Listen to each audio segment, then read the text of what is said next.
안녕하세요 여러분. 이민자들의 이야기를 나누는 시간 스토리앤 조원정입니다. 오늘 준비한 사연은 한 번도 생각해보지 않았던 사연인데요.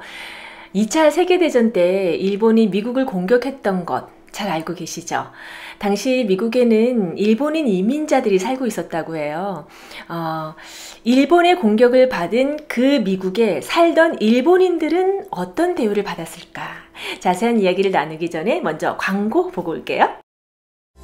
이민자의 이야기를 나누는 스토리에는 후드가 필요 없는 상업용 바베큐 그릴, 나노그릴과 함께합니다.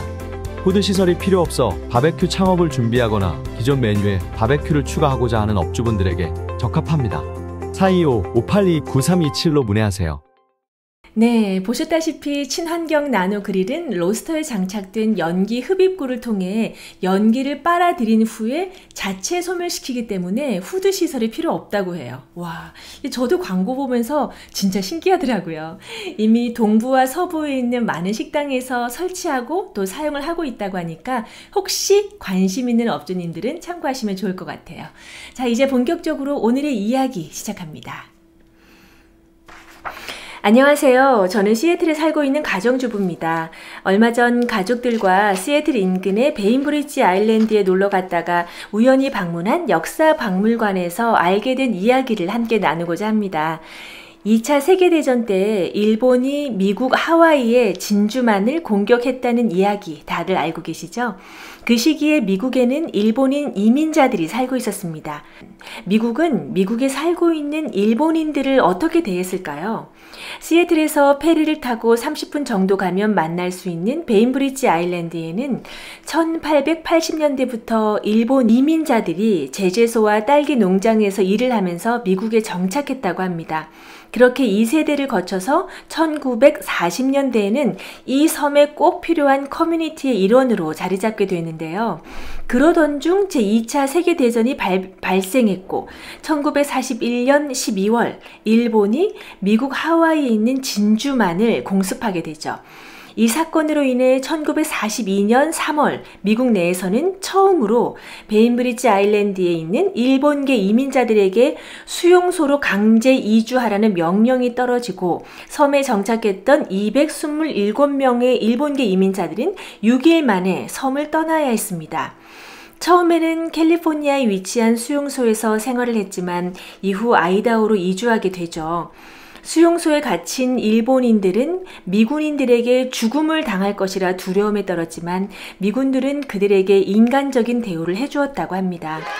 3년 후 그들은 무탈하게 무사히 다시 베인브리지 아일랜드로 돌아와서 현재까지 큰 일본 커뮤니티를 형성하고 살고 있다고 해요. 그리고 베인브리지 아일랜드에 기억의 공간을 마련해서 다시는 이런 일이 일어나지 말아야 라는 슬로건을 내걸고 그들의 역사를 홍보하고 있습니다. 사실 이 슬로건을 보고 저는 약간 화가 치밀어 올랐습니다.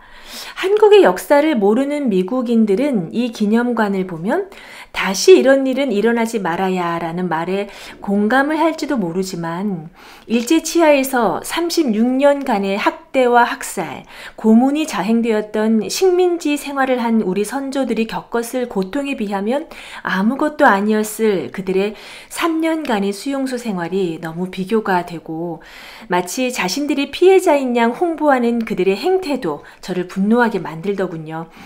제가 이상한 걸까요? 한 번쯤 다 같이 이야기해보면 좋을 것 같아 사연 남겨봅니다. 라고 보내주셨습니다.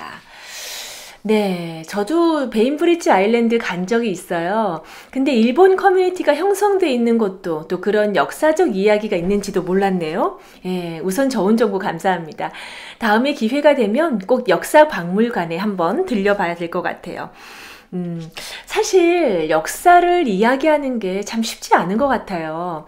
역사라는 게 지나간 과거의 이야기라고 하지만 현재를 비추는 거울이고 또 미래를 제시하는 나침판이라고 하잖아요. 그래서 역사를 공부하는 게 앞으로 일어날 사회의 변화의 흐름을 예견해 줄 수 있다는 점에서 중요한 것이고요. 제가 이렇게 똑똑하지 않은데 어쩜 이렇게 멋진 말을 했을까요? 사실 일본은 저는 개인적으로 쉽지 않은 나라예요. 일본도 한 국가이고 또 객관적으로 그 나라를 바라봐야 하는데도 오랜 역사 속에서 임진왜란과 같은 침략을 당하기도 했고 또 식민 지배를 받았던 일제시대에 정말 많은 독립운동가들이 피를 흘리며 희생을 당했고 예, 흥분합니다. 또 과거사 문제에 대해 제대로 사과하지 않은 일본이기 때문에 증오와 불신의 마음을 내려놓고 일본을 객관적으로 바라보는 게 쉽지는 않은 것 같아요. 왜 그런 거 있잖아요. 일본인 친구들과는 사이좋게 지내면서도 일본과 축구나 혹은 배구 시합 같은 거, 특히 스포츠 경기하면 선수들도 일단 무조건 이겨야 한다고 각오를 다지고 경기를 하고요. 또 응원하는 우리들도 어때요? 전사로 변신해서 붉은 악마 아시죠? 목이 터져라 응원하고 또 경기에 지기라도 하면 나라를 잃은 심정으로 비통해 하잖아요. 물론 뭐 며칠 지나면 다시 일상으로 돌아오고 그게 또 정답이긴 하고 예, 저만 그런 걸까요?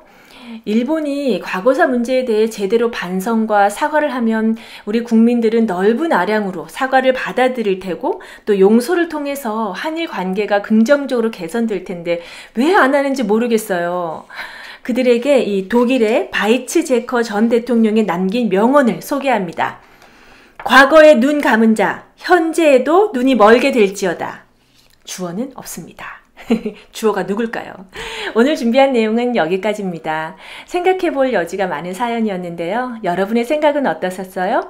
여러분의 생각을 댓글에 담아주세요. 오늘 이야기에 함께 분노하셨다면 좋아요도 한번 눌러주시고 구독도 잊지 마시고요. 여러분의 이야기를 storyn2023@gmail.com으로 보내주시면 소개해드리겠습니다. 꼭! 다음 이 시간에는 좀 더 가벼운 이야기로 찾아볼게요. 고맙습니다.